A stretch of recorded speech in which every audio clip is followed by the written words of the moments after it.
Sana naman umaga, tanghali, gabi po sa ating lahat. Gusto ko lang po batiin kayo ng good morning sa lahat-lahat po. Bago ang lahat, bago po ako mag-update, gusto ko lang po kayong pasasalamatan sa mga subscribers ko, sa mga kagaya kong content creator, sa mga likes na binibigay niyo sa akin, sa mga nanonood po sa akin, sa mga loyalista na fans ko po at sa mga basers ko din po. Maraming salamat po.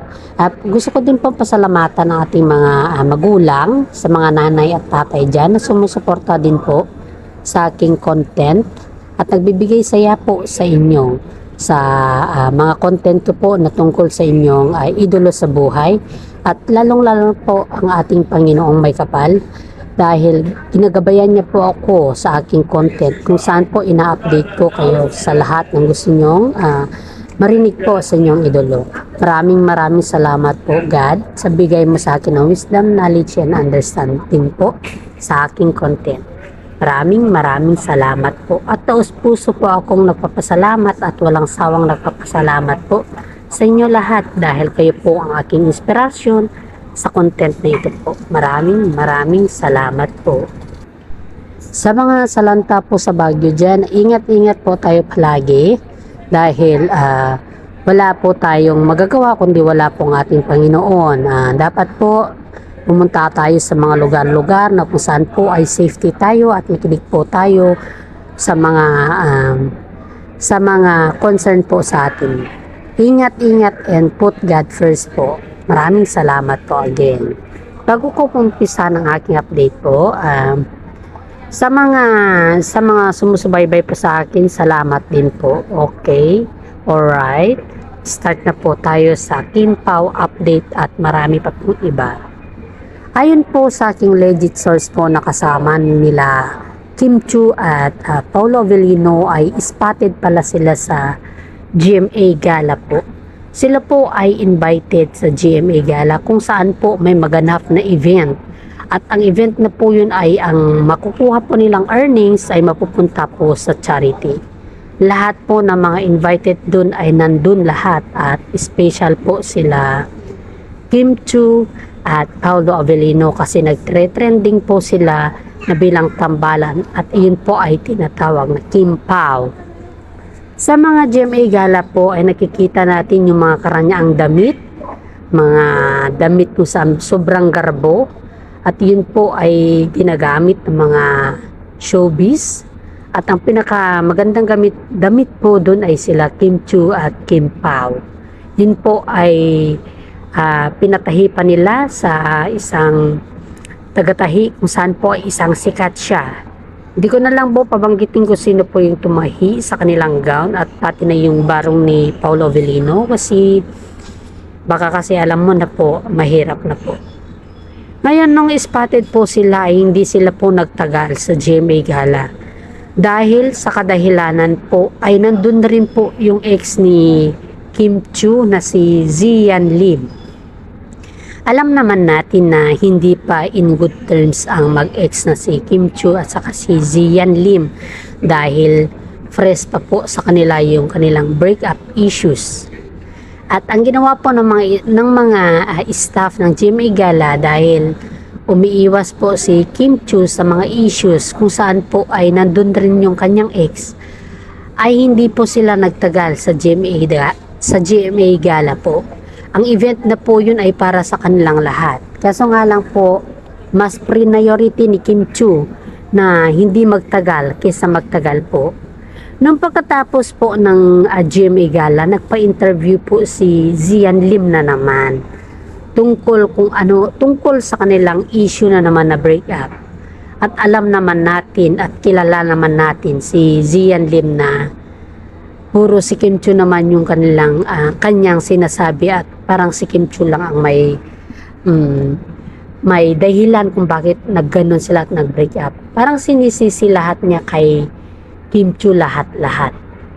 May isang netizen po na nagtanong kay Zian Lim na kung kumusta na daw ang kanyang puso at kumusta na daw yung kanyang puso simula nung wala na sila ni Kim Chu. Ang sagot po niya is okay na okay daw ang kanyang puso kasi nakahanap daw siya ng tao kung saan po siya komportable.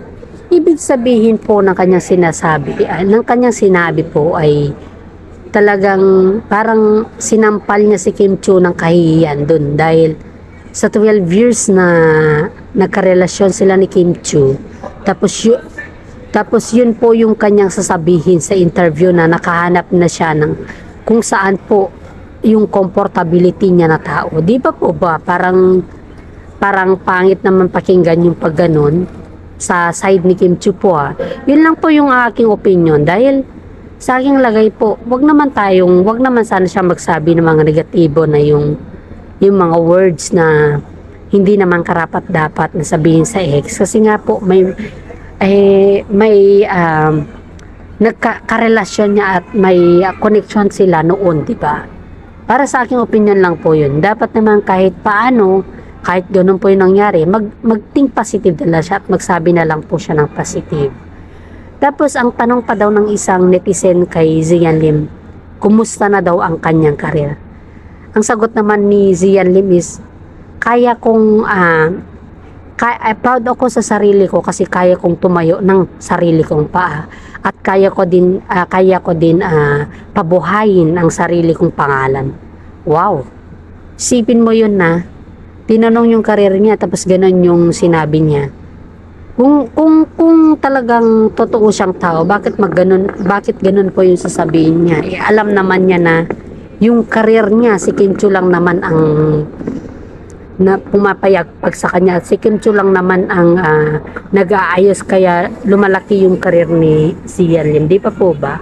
Kaya gumaganda yung karir ni Zian Lim dahil nakakonect yung pangalan niya kay Kim Chiu noon. Tapos ang pangalawang tanong naman ng isang netizen sa kanya na naman nung siya na-interview ba, kumusta naman daw ang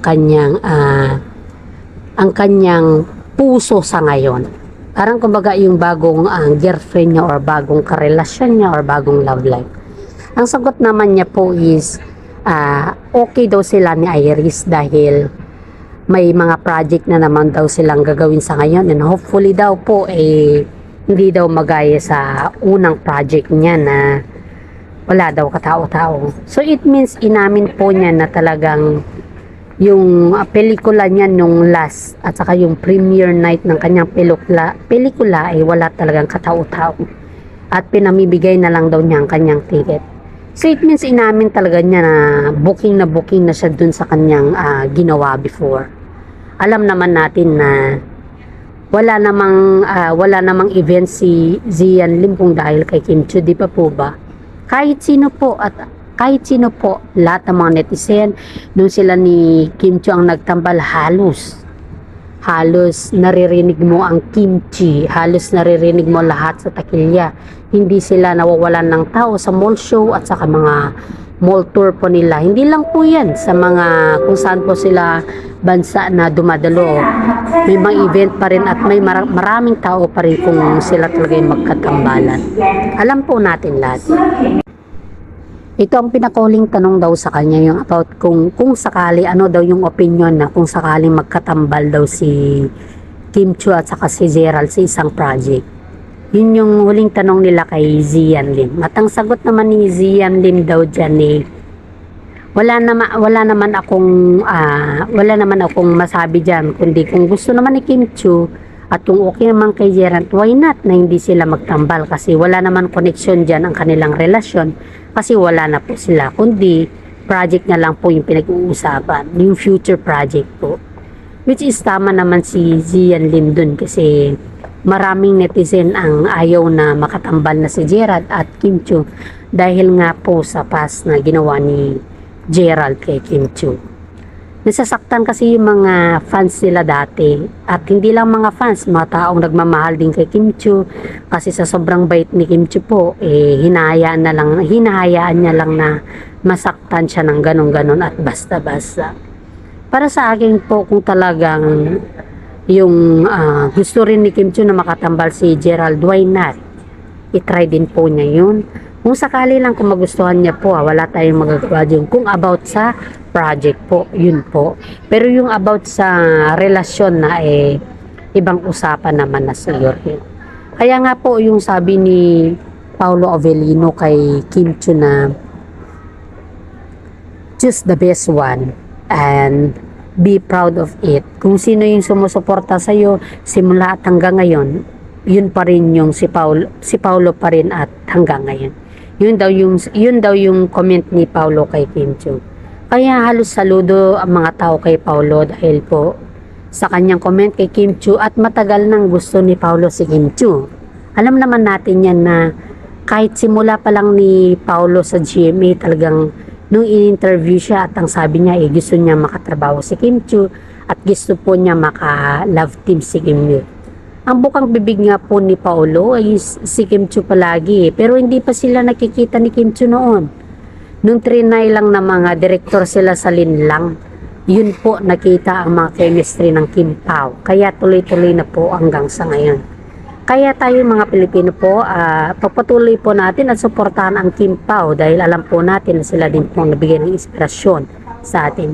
Sa mga tao po na nagbabas po dyan, maraming salamat din po dahil nagbibigay kayo ng comment kung saan po ay galing sa puso ninyo. At huwag naman po masyado. Advice ko lang po sa mga bashers, please, huwag masyado kasi may mga tao din na hindi kayo naiintindihan eh. Kaya, please lang, medyo control po ng konti. At ito lang po ang aking update sa Kim Pao at maraming salamat po. Please subscribe, share, comment. Free lang po mag-comment and like po. Maraming salamat po.